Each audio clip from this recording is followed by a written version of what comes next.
পাহাড়ের চূড়ায় দাঁড়িয়ে রাসূল পাক সাল্লাল্লাহু আলাইহি ওয়াসাল্লাম কুরাইশদেরকে ডাকলেন, এ কুরাইশ এদিকে আসো, এদিকে আসো। সবাই সমবেত হয়ে গেল। তখন রাসূল পাক সাল্লাল্লাহু আলাইহি ওয়াসাল্লাম কুরাইশদেরকে বললেন, তোমরা আমাকে বিশ্বাস করো? বলল, হ্যাঁ আমরা তোমাকে বিশ্বাস করি। আমরা তোমার নাম দিয়েছি আলামিন। কি দিয়েছি? আলামিন। কারণ তুমি মিথ্যা বলতে পারো না। কি বলতে পারো না? মিথ্যা বলতে পারো না, তুমি সত্য বলো। তো রাসূল পাক সাল্লাল্লাহু আলাইহি ওয়াসাল্লাম বলছেন যে এখানে রাসূল পাক সাল্লাল্লাহু আলাইহি ওয়াসাল্লাম বলছেন, আমি যদি বলি এই পাহাড়ের এই দেশে পিছে তোমাদের জন্য শত্রুরা ওত পেতে বসে আছে, তোমরা কি মানবে? বলবে, হ্যাঁ আমরা মেনে নিয়েছি। তাহলে আপনি বলেছেন। কে বলেছেন? আপনি বলেছেন। সমস্ত ওয়াদা করানোর পর তখন রাসূল পাক সাল্লাল্লাহু আলাইহি ওয়াসাল্লাম বললেন, তোমরা এবার মানো লা ইলাহা ইল্লাল্লাহ মুহাম্মাদুর রাসূলুল্লাহ সাল্লাল্লাহু আলাইহি ওয়াসাল্লাম। তখন কুরাইশরা বলল, আব্দুল্লাহর পুত্র মুহাম্মদ আবার পাগল হয়েছে। আবার কি হয়েছে? পাগল হয়েছে। শুধু এক আল্লাহর কথা বলে, এক আল্লাহর কথা বলে কেন? সবাই যখন চলে গেল, চলে যাওয়ার পর একজন বালক দাঁড়িয়েছিল। কয়জন? একজন বালক দাঁড়িয়েছিল। সবাই চলে গেলেন।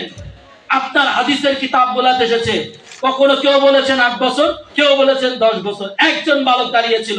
তিনি বলছেন, ইয়া রাসূলুল্লাহ সাল্লাল্লাহু আলাইহি সাল্লাম পাক, কুরাইশরা চলে গেল, আমি সাক্ষ্য দিচ্ছি আশহাদু আল্লা ইলাহা ইল্লাল্লাহ, আমি সাক্ষ্য দিচ্ছি আশহাদু, আমি সাক্ষ্য দিচ্ছি আপনার আল্লাহ এক, আশহাদু আল্লা ইলাহা ইল্লাল্লাহ, আপনার আল্লাহ ছাড়া কোনো আল্লাহ নাই, ওয়া আশহাদু আন্না, আমি আরো সাক্ষ্য দিচ্ছি মুহাম্মাদান আবদু ওয়া রাসূলু, ইয়া রাসূলুল্লাহ আপনার আল্লাহ তো এক আছেই এবং সেই আল্লাহর বান্দা ও রাসূল আপনি রাসূলুল্লাহ সাল্লাল্লাহু আলাইহি ওয়াসাল্লাম।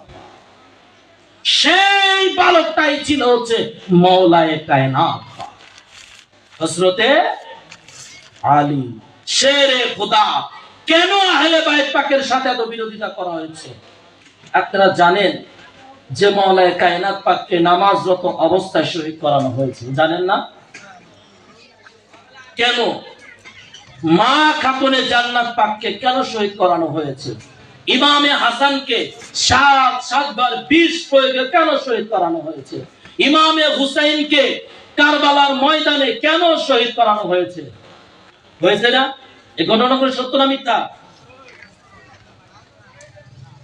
আপনার কেন এত শত্রুতায় আহলে বাইত পাকের সাথে? এই কারণে শত্রুতায়। বদরের যুদ্ধ, কিসের যুদ্ধ? বদরের যুদ্ধ চেনেন? চেনেন না? ওই যে সেদিন হলো, হ্যাঁ ওই যে সেদিন হলো, দেখেন নাই?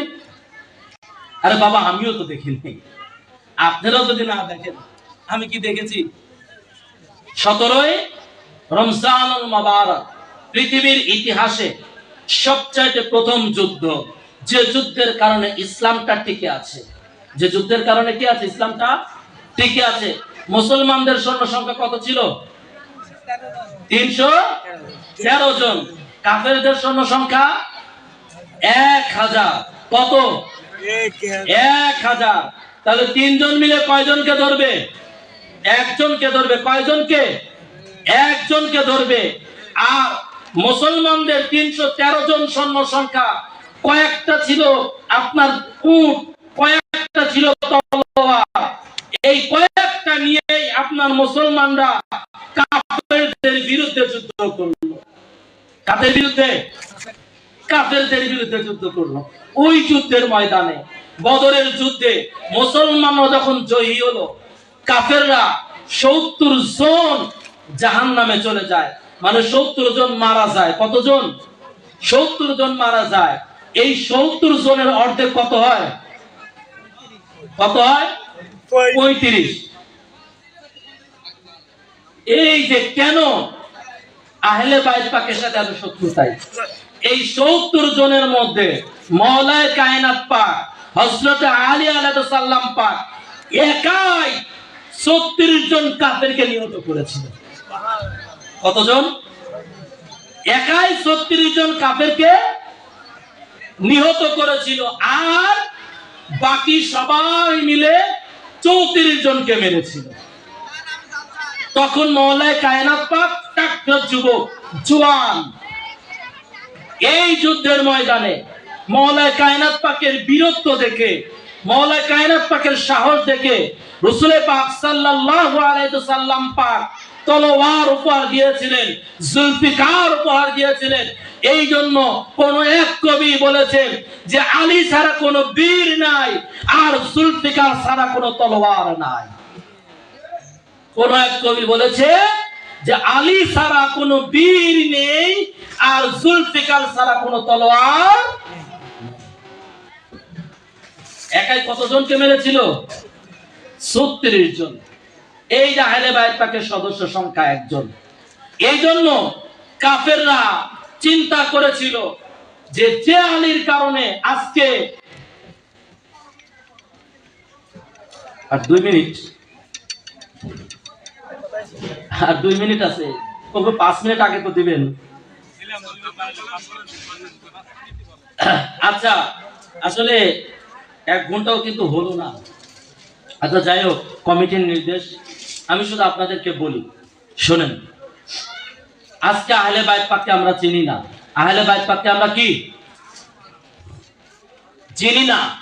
আজকে আলীকে চিনি না, আজকে হুসাইনকে চিনি না, আজকে হাসানকে চিনি না। আজকে আহলে বাইত পাক থেকে আমরা দূরে চলে গিয়েছি। একটা জিনিস মনে রাখবেন, পৃথিবী চলে যাচ্ছে। আজকে আপনার সন্তানকে তরিকত চিনাচ্ছেন না, আজকে আপনার সন্তানকে দরবার চিনাচ্ছেন না।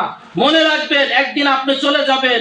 আপনি চলে যাওয়ার পর আপনার কবরের পাশে গিয়ে আপনার সন্তান কখন আপনার জন্য ফাতিহা করবে না, কখন আপনার সন্তান কবরের পাশে গিয়ে বলবে না, আল্লাহ আমার বাবাকে জান্নাত দাও, আল্লাহ আমার বাবাকে একটু দয়া করো, আল্লাহ আমার বাবাকে একটু মাফ করো।